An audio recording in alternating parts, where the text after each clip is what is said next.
চোখ থাকলে দেখা যাবে কোথায় লেখা আছে, কোন বইয়ের পাতায়? আমাকে দেখাবেন কেউ মেহেরবানি করে? চোখ থাকলে দেখা যায়, কান থাকলে শোনা যায়, জবান থাকলে বলা যায়। আচ্ছা কোথাও লেখা?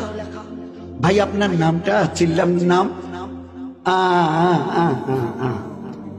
আরে আপনার চাইতে বড় সুন্দর চেহারা সুশ্রী, তো লোকটা ওরকম করছে কেন? আপনার চাইতে ভালো চেহারা, ভালো মুখ, ভালো কাপড় চোপড়, ভালো ফ্যাশন স্টাইল, তো লোকটা ওরকম করছে কেন? ভাই আপনার বাড়ি? চুপ করে আছে। আরে ভাই আপনাকে বলছে আপনার বাড়ি। পাশের লোকটা বলছে আসলে উনি কানেই শোনে না। আল্লাহ দেখিয়ে দিয়েছে কান থাকলে শোনা যায় না যদি আমি আল্লাহ না শোনাই, এ জবান থাকলে বলা যায় না আমি আল্লাহ যদি না বলাই, এ চোখ দেখে না আমি আল্লাহ যদি না দেখাই। কি বলে লোক? ভাই ওনাকে আসলে কি করে চিনবে? উনি তো জন্ম অন্ধ, জন্মের থেকেই চোখে দেখে না। আল্লাহ দেখি এ হচ্ছে হকিকতে, হচ্ছে ঈমান, লা ইলাহা। চিউটি থেকে জিবরিল কেউ করে না, করেনেওয়ালা জাত আল্লাহ। আমাকে চলার জন্য যে হায়াত তন্দুরুস্তি রেখেছে এটা তার মেহেরবানি। পাশের বাড়িতে গিয়ে দেখো জওয়ান 22 বছরের ছেলেটা, মানে শুধু লেংড়িয়ে নয়, পা ছেঁচলে মানে পিছন থেকে মাটিতে ছেঁচিয়ে যাচ্ছে, দাঁড়াবার কোনো ক্ষমতা নেই। আমাদের মাথাভাঙা ব্লকের পাশেই একটা বাড়ি, এক ভাইয়ের আমিনুরের, তারই একটা ভাস্তা, এখন বোধহয় 24 বছর বয়স চলছে, দাঁড়াতে পারে না। 24 বছর বয়স চলছে ছেলেটা, ওই বসে বসে আল্লাহ তোমাকে একে দেখো আর তোমার নিজের চেহারাটাকে দেখে ভালো করে বুঝে নাও। এই আল্লাহ, এ বেচারা দুটো দাঁড়াতে পারে না, 24-25 বছরের, হি ওয়াজ এ ভেরি ইয়াং। 24 বছরের বয়সের লোক তো মানে যুবক হয়, আর সে দাঁড়াতে পর্যন্ত পারে না। আরে আল্লাহ তুমি কত দয়ালু যে আমাকে শুধু দাঁড়ানো নয় দৌড়াবার মতো আল্লাহ তুমি আমাকে ক্ষমতা দিয়েছ। তবে আল্লাহ কোন জিনিসটা সিজ করে নেবে জানা নেই। এই জন্য দোস্ত একটু হুশ করে চলিয়ে, দুনিয়া মজাক উড়াবার জায়গা নয়, হুশ করে চলিও, আমার কাছে ফিরে আসতে হবে। ওই দিন আমায় 4টা জবাব নেব। সারাটা জীবন কোন আমলে কাটিয়েছো?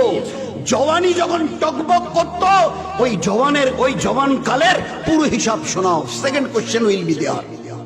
সারা জীবনের হিসাব দাও। দ্বিতীয় কোশ্চেন, জওয়ানি যখন ছিল 15 থেকে 30-35, ওই সময়টা কি করে কাটিয়েছ? মাল কোথা থেকে এসেছে আর কোথায় লাগিয়েছ পুরো হিসাব দাও। টাকা হিসাবে নয়, পয়সা হিসাবে, পয়সা কি করে এসেছে। টাকার হিসাব দিলে 50 পয়সাগুলো যদি বাদ চলে যায়, ফাঁকি দিয়েছ, মদ খেয়েছ, ও হবে না। পাই কোন রাস্তা দিয়ে মাল কামিয়েছ আর কোন রাস্তায় মাল লাগিয়েছ, আমি তো বলে দিয়েছি কিভাবে কামাবে, কিভাবে খরচ করবে।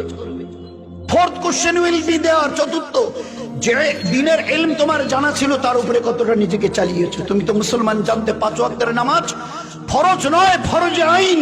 10 বছরের পরের থেকে ছেলে অথবা মেয়ে 5 ওয়াক্তের নামাজ পড়া ফরজে আইন, না পড়া গুনাহে কবিরা, না পড়া মুসলমানের সঙ্গে তার কোনো সম্পর্ক নেই, ইসলামের সাথে তার কোনো সম্পর্ক নেই, শুধু ইসলাম থেকে বেরিয়ে চলে গেছে। যার কাছে নামাজ নেই, ইসলামে তার কোনো জায়গা নেই। একটু আগে যে মহাসাহেব এই ব্যাপারে কথা বলছিল, আমরা কতটা মন দিয়ে শুনেছি আল্লাহই জানে। আল্লাহর নবীর হাদিস, no portion in this person in Islam who does not say his সালাত। যার কাছে নামাজ নেই ইসলামে, আমি নবী বলছি, তার কোনো জায়গা নেই। কি করে বুঝবো যার কাছে নামাজ নেই ইসলামে তার কোনো জায়গা নেই? কি করে বুঝবো, কতটা বুঝবো? আল্লাহর পেয়ারা নবী এমন এক এক্সাম্পল দিয়েছেন যে তাজ্জব লাগে শুনলে। জিজ্ঞাসা করছো আমার সাহাবারা, সাথীরা, আচ্ছা তোমরা কান কাটা লোককে দেখেছো? আল্লাহ রাসূল দেখেছি। আচ্ছা হাত কাটার লোককে দেখেছো? দেখেছি। আচ্ছা পা নেই এরকম লোককে দেখেছো? পা কাটা? আল্লাহ রাসূল দেখেছি। বলছে আচ্ছা এরকম লোককে দেখেছো যে মাথাটা নেই এরকম লোককে? তো সাহাবারা হেসে দিয়েছে। আল্লাহ রাসূল, মাথা ছাড়া আবার লোক হয়? হাত কাটা লোক, পা কাটা লোক, কান কাটা লোক, নাক কাটা লোক সব হবে, কিন্তু মাথাটাই নেই, এটা তো হয় না। হেসে দিয়েছে। আল্লাহ রাসূল বলছে আমার উম্মত শুনে নাও, তোমরাই বলছো মাথা ছাড়া মানুষ হয় না, আমি নবী বলছি নামাজ ছাড়া মুসলমান হওয়া যায় না। কতটা আমাদের দিলে কতটা বসেছে বলুন, কতটা বুঝেছি।